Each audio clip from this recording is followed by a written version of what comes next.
ರಾಜ್ಯ ಸರ್ಕಾರ ಹೊಸ ವರ್ಷಾರಂಭದಲ್ಲೇ ಸರ್ಕಾರಿ ಬಸ್ ಪ್ರಯಾಣಿಕರಿಗೆ ದರ ಹೆಚ್ಚಳ ಶಾಕ್ ನೀಡಿದೆ. ರಾಜ್ಯದ 4 ಸಾರಿಗೆ ನಿಗಮಗಳ ಎಲ್ಲ ರೀತಿಯ ಬಸ್ಗಳ ಪ್ರಯಾಣ ದರವನ್ನು ಶೇಕಡ 15ರಷ್ಟು ಹೆಚ್ಚಿಸುವುದಕ್ಕೆ ತೀರ್ಮಾನ ಮಾಡಲಾಗಿದೆ. ಪರಿಷ್ಕೃತ ದರ ಜನವರಿ 5ರಿಂದಲೇ ಜಾರಿ ಆಗ್ತಾ ಇದೆ.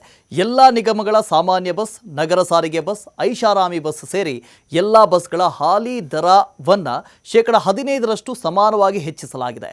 ಬೆಂಗಳೂರಿನಲ್ಲಿ ಬಿಎಂಟಿಸಿ ಬಸ್ ದರ 10 ವರ್ಷಗಳ ಬಳಿಕ ಏರಿಕೆಯಾಗಿದೆ. ಎಸಿ ಸ್ಲೀಪರ್ಗಳು ಮಂಗಳೂರಿನಿಂದ ಹಿಂದೆ 1201 ರೂಪಾಯಿ ಇತ್ತು, ಈಗ 1382ಕ್ಕೆ ಏರಿಕೆಯಾಗಿದೆ. ಮೈಸೂರಿಗೆ 461 ರೂಪಾಯಿ ಇತ್ತು, ಈಗ 531 ರೂಪಾಯಿಗೆ ಏರಿಕೆಯಾಗಿದೆ. ಹುಬ್ಬಳ್ಳಿಗೆ 1086 ರೂಪಾಯಿ ಇತ್ತು, ಈಗ 1229 ರೂಪಾಯಿಗೆ ಏರಿಕೆ ಆಗ್ತಾ ಇದೆ. ಇನ್ನು ಐರಾವತ ಕ್ಲಬ್ ಕ್ಲಾಸ್ನಲ್ಲಿ ಮಂಗಳೂರಿಗೆ ಈ ಹಿಂದೆ 1208 ರೂಪಾಯಿ ಇದ್ದು, ಈಗ ಇದು 1389 ರೂಪಾಯಿ ಆಗುತ್ತೆ. ಮೈಸೂರಿಗೆ 516 ರೂಪಾಯಿ ಇದ್ದಂಥ ದರ 594 ರೂಪಾಯಿಗೆ ಏರಿಕೆಯಾಗಿದೆ. ಹುಬ್ಬಳ್ಳಿಗೆ ಬೆಂಗಳೂರಿನಿಂದ 939 ರೂಪಾಯಿ ಇದ್ದಿದ್ದು 1080 ರೂಪಾಯಿಗೆ ಏರಿಕೆ ಆಗ್ತಾ ಇದೆ.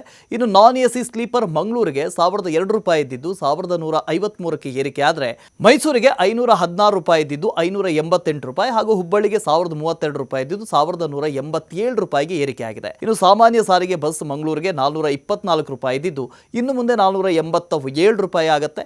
ಮೈಸೂರಿಗೆ 203 ರೂಪಾಯಿ ಇದ್ದಿದ್ದು 233 ರೂಪಾಯಿ ಆಗುತ್ತೆ. ಹುಬ್ಬಳ್ಳಿಗೆ 521 ರೂಪಾಯಿ ಇದ್ದಿದ್ದು 599ಕ್ಕೆ ಏರಿಕೆ ಆಗ್ತಾ ಇದೆ.